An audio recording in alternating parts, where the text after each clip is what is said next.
Hello, everybody. Welcome to this week's edition of Northwest Quadrant Wealth Management E-News. Thank you for joining us. Today, we thought we'd talk a little bit about what's in the news. Everybody seems to want to talk about inflation and the effect that potentially is going to have on markets and interest rates. And so there's this concern out there that maybe rightfully so, I guess time will tell, that the government has now kicked in $5 trillion with a T of stimulus into the system, and boy, doesn't that seem like if you create that much more money, that should be inflationary over time. And I would tell you that, really since 2008, the amount of things that central banks have done around the world, you would think we would have had runaway inflation. At least all my college textbooks would have said that. I guess they have to rewrite all the college textbooks. But we haven't had inflation. In fact, we've had more worry about deflation over the last, let's say, 13 years than inflation. And so a little bit of inflation is actually a really good thing. And that's what central bankers are really trying to create is some inflation in the system, because deflation is something that they really have no tools to deal with. And so the central bankers are trying to create some inflation in the system. I know here in the US, we're trying to devalue the dollar a little bit, and it's not really working because the rest of the world is doing it. So the concern out there is that we'll see some inflation in the system, and that will make interest rates go higher. And so that's why we're seeing this revaluation, especially of a lot of these high-flying technology stocks. And so if you look at what's happened in the stock market, specifically over the last few weeks or to a month, we've seen a rotation into cyclical stocks. We've seen a rotation into these high-flying tech names, into companies that actually make things and make money, which I think is actually healthy for the stock market, and will maybe potentially prevent a really bad bubble from forming. So we've seen a big rotation out of high-valued stocks into cyclical names, which has been good. The other thing we've seen is interest rates certainly have moved higher, but we sit here in the 10 years at 1.6%. So we're still at all really low rates.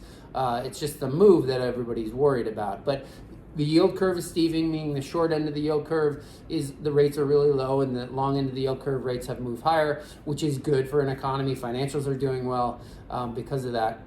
And all of the things that are happening are actually good for the U.S. economy. We will certainly see some volatility if rates continue to go higher. I think the probably ceiling on the 10-year Treasury is probably 2%. Before we, I think that's probably a high end in terms of yield. And so Josh can talk about what we've done. We do worry, I guess, a little bit about inflation, but we've made some adjustments to our portfolio over time to make sure that you're hedged against that. A lot of the clients will remember that back in fall of 2019, actually, we disposed of all of our bond holdings, which up until that time had been almost exclusively in corporate debt. We grew concerned at that time that corporate bonds would eventually trade like stocks when we came to any kind of economic recession. Coronavirus was not something that we had in mind when we actually made that change. Coronavirus ultimately served as the catalyst, and that assumption ultimately proved correct.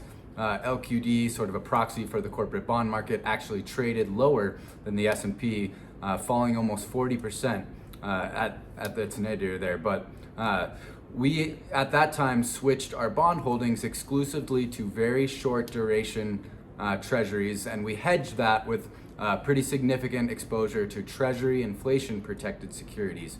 The return on those bonds is actually linked to the CPI, which hasn't actually been that great from the yield standpoint, but we've actually done way better than we anticipated in those securities, just based on the price action, and much of it was actually in anticipation of inflation materializing, and that's sort of continued and really accelerated here in the early part of 2021, which has led us to sort of get more performance than we would have reasonably anticipated from our bond portfolio. But that was the action we took, and we took it in expectation of a reversal in rates, not necessarily identifying the catalyst that actually made it happen.